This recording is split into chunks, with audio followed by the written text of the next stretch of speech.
دو احادیث آج میں آپ کو صرف سناؤں گا انشاءاللہ، اور ان میں سے ایک ترمذی کی روایت ہے اور ایک بخاری اور مسلم دونوں کے اندر موجود ہے۔ ان میں سے ایک میں، پہلی میں، رسول اللہ صلی اللہ علیہ وسلم نے قیامت کی 5 علامتیں بیان کی، اور دوسری روایت کے اندر قیامت کی 15 علامتیں بیان کی۔ ان دونوں روایات کو اگر جمع کر لیا جائے تو قیامت کی 20 علامات ان دو حدیثوں کے اندر موجود ہیں، اور ان کا تعلق اعمال کے ساتھ، میرے اور آپ کے کاموں کے ساتھ۔ اس کا تعلق کائنات کے ساتھ نہیں، یہ کائنات میں یہ تبدیلی واقع ہو جائے گی، اس کا تعلق انسانوں کے ساتھ۔ تو یہ پہلی حدیث جو سیدنا ابو ہریرہ رضی اللہ تعالیٰ عنہ سے روایت ہے، اس میں نبی کریم صلی اللہ علیہ وسلم نے فرمایا کہ ایسا وقت آ جائے گا کہ یتقارب الزمان، پہلی بات ارشاد فرمایا زمانہ قریب قریب ہو جائے گا۔ اب یتقارب الزمان، یتقارب قرب سے ہے، زمان زمانے کو کہتے ہیں، زمانہ قریب قریب ہو جائے گا۔ اس ایک لفظ کی جو 2 جملے ہیں، یتقارب الزمان ایک جملہ ہے، اس میں 2 الفاظ ہیں، اس کی تشریح محدثین نے کئی مختلف انداز میں کی ہے۔ بعض حضرات نے کہا ہے کہ زمانہ تیز رفتار محسوس ہوگا، ایسے لگے گا جیسے اس کی حرکت تیز ہو گئی ہے، لیکن تیز ہونے کا مطلب ظاہر بات ہے یہ نہیں ہے کہ 24 گھنٹوں کی بجائے دن جو ہے وہ 12 گھنٹے کا ہو جائے گا۔ اس کا مطلب یہ ہے کہ وقت کی برکت اٹھ جائے گی۔ وہ کام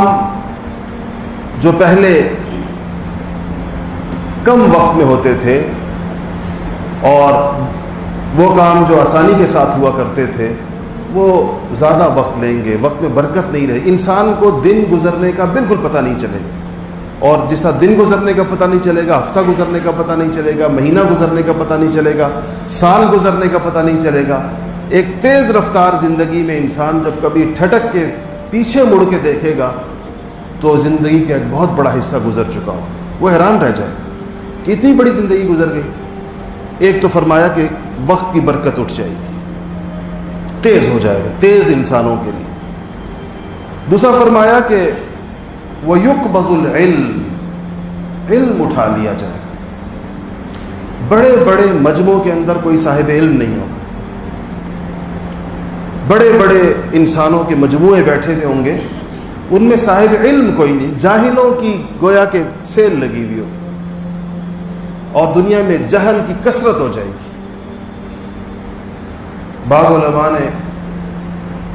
ایک حدیث میں صحابہ نے باقاعدہ حضور سے پوچھا کہ یا رسول اللہ قرآن ہمارے اندر موجود ہوگا، کیونکہ پتہ چلتا ہے قرآن قیامت تک رہے گا، آپ کی احادیث یا آپ کے ارشادات اور آپ کا اسوہ بھی ہمارے اندر ہوگا، پھر یہ علم کیسے اٹھے گا یا رسول اللہ؟ حضور نے فرمایا کہ علم اٹھے گا علماء کے اٹھ جانے سے، علماء اٹھا لیے جائیں گے، اور ان کے جانے کی وجہ سے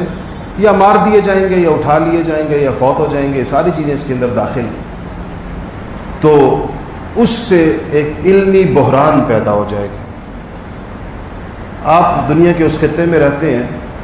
جس کے بارے میں ہماری رائے یہ ہے کہ جو عالمگیر علمی بحران آیا ہے پوری دنیا کے اندر، اس سے سب سے کم جو خطہ افیکٹ ہوا ہے وہ یہ علاقہ ہے جہاں پر آپ علمی بحران کو سمجھنے کے لیے آپ کو تاجکستان جانا چاہیے، آپ کو ازبکستان جانا چاہیے، آپ کو سمرقند و بخارا جانا چاہیے، آپ کو ترکی جانا چاہیے، آپ کو عرب دنیا کا ایک سفر کرنا چاہیے، تو آپ کو پتہ چلے گا کہ، اور پھر اگر آپ ان جگہوں میں جائیں جہاں مسلمان اقلیت میں ہیں تو آپ کو اور بھی پتہ چلے گا کہ علم کا اٹھنا کس کو کہتے ہیں، اور کئی کئی ہزار کلومیٹر کا سفر کر کے آپ کو کوئی عالم نہیں ملے گا۔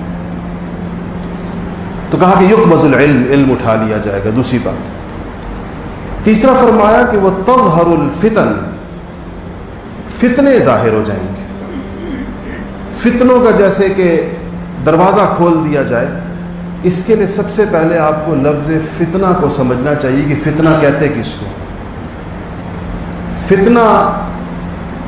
اس معمے کو کہتے ہیں، اس کنفیوژن کو کہتے ہیں جس کو دیکھ کر انسان یہ فیصلہ نہ کر پا رہا ہو کہ یہ حق ہے یا باطل ہے، یہ درست ہے یا غلط ہے۔ اس کی ظاہری شکل میں کچھ ٹھیک چیزیں بھی نظر آ رہی ہوں گی اور اس کی ساری خرابی اس کے ظاہری پردے کے پیچھے ہوگی۔ فتنہ پرور لوگ، ان کی باتیں درست ہوتی ہیں اور وہ قرآن و حدیث سے استنباط کرتے ہوئے بھی نظر آتے ہیں، وہ آیتیں پڑھتے ہوئے اور حدیثیں بیان کرتے ہوئے بھی نظر آتے ہیں اور اس کی پشت پر فتنہ ہوتا ہے۔ اور ایک عام آدمی کے لیے کتنا مشکل کام ہے کہ وہ ایک شخص کی زبان سے قرآن سن رہا ہے، آیتیں، اور وہ احادیث سن رہا ہے، اور اس کا جو مفہوم اور مطلب اور معانی اس کو بیان کیا جا رہا ہے وہ بالکل اسلام کی روح کے خلاف ہے۔ اس کو فتنہ کہتے ہیں۔ تو ایسے فتنے شاید اس دور کے اندر جتنے پیدا ہو چکے ہیں، شاید ہی کسی زمانے کے اندر۔ وَيُلْقَى الشُّحَّ، چوتھی بات ارشاد فرمائی اور کہا کہ لوگوں کے اندر، طبیعتوں کے اندر بخل ڈال دیا جائے گا، لوگ بخیل ہو جائیں گے، کنجوس ہو جائیں گے۔ آپ آج عمومی طور پر دیکھیں، ہماری معیشت پچھلے زمانوں کی معیشت سے بہتر ہے یا خراب ہے؟ پچھلے زمانوں سے مراد اسلام کے قرن اول میں، جہاں کسی شخص کے پاس 2 جوڑے کپڑے نہیں ہوتے تھے، سلا ہوا کپڑا نہیں ہوتا تھا، سلائیاں نہیں ہوتی تھی، کانٹوں سے کپڑے ٹاٹ کے ان کو کانٹوں سے باندھا جاتا تھا، کھانے کے لیے گھروں کے اندر پکانے کا نظام نہیں تھا، کئی دن تک لوگ کھجور اور پانی پہ گزارا کرتے تھے، رہنے کے لیے جو مٹی کے گھروندے تھے اس میں 1-2 کمروں سے زیادہ بڑے گھروں کا رواج نہیں تھا، اور ہاتھ جہاں جا کر لگ جائے اس سے اونچی چھتیں نہیں ہوتی تھی۔ اس زمانے میں لوگوں کی دریا دلی اور سخاوت کے واقعات پڑھیے، اور آج اس سب کچھ کے ہوتے ہوئے اس زمانے میں ان مٹی کے گھروندوں میں روزانہ کی بنیاد پر مزدوری کرنے والے دہاڑی دار لوگ مہمان کی آمد پر بے تکلف بکرا ذبح کر دیا کرتے تھے۔ آج ان بڑے بڑے مکانوں کے اندر یہ رواج نہیں رہا۔ کتنے گھر ایسے ہیں جہاں مہمانوں کی آمد کے اوپر بغیر کسی تکلف کے بکری ذبح ہو جاتی ہو۔ تو چوتھی چیز فرمایا کہ شح ڈال دیا جائے گا دلوں کے اندر، اپنے اعمال کی وجہ سے لوگ کنجوس اور بخیل ہو جائیں گے۔ پانچویں بات ارشاد فرمائی آپ نے کہ وہ یکثر الحرج، حرج بہت زیادہ بڑھ جائے گا، بہت حرج ہوگا۔ صحابہ نے پوچھا کہ ومن حرج یا رسول اللہ، یا رسول اللہ حرج کیا ہے جو اتنا زیادہ بڑھ جائے گا؟ آپ نے فرمایا کہ القتل، قتل و قتال بڑھ جائے گا، لوگ مارے جائیں گے اور مارے جا رہے ہوں گے، نہ قاتل کو پتہ ہوگا اور نہ مقتول کو مرنے والے کو پتہ ہی نہیں مجھے کیوں مارا، کس وجہ سے مجھے مارا، میرا قصور کیا تھا، اس کو کہا یہ حرج، یہ بڑھ جائے گا بغیر، جس طرح آج کل ہوتا ہے ایک جگہ دھماکہ ہوا، یہ بیچارے دھماکے میں مرنے والوں میں سے کسی کا کوئی قصور ہوتا ہے، اس کو پتہ ہوتا ہے مجھے کیوں مارا گیا، اس کو نہیں پتہ۔ اور ویسے جتنے بھی آج کل قتل ہو رہے ہیں، قاتل کو تو پتہ نہیں، مقتول کو تو پتہ نہیں ہوتا مجھے کیوں، میرا قصور کیا ہے، لوگوں کو بھی نہیں پتہ ہوتا۔ کوئی ہفتہ ایسا نہیں گزرتا کہ ہمارے سامنے ایسے قتل نہ آتے۔ یہ 5 باتیں ایک روایت کے اندر موجود ہیں جو میں نے آپ کو بتائی، کہ اس میں سے ایک یہ کہ وقت کی برکت اٹھ جائے گی، علم اٹھ جائے گا، اور فتنے ظاہر ہو جائیں گے، اور کنجوسی دلوں کے اندر ڈال دی جائے گی، اور قتل بہت زیادہ بڑھ جائے گا۔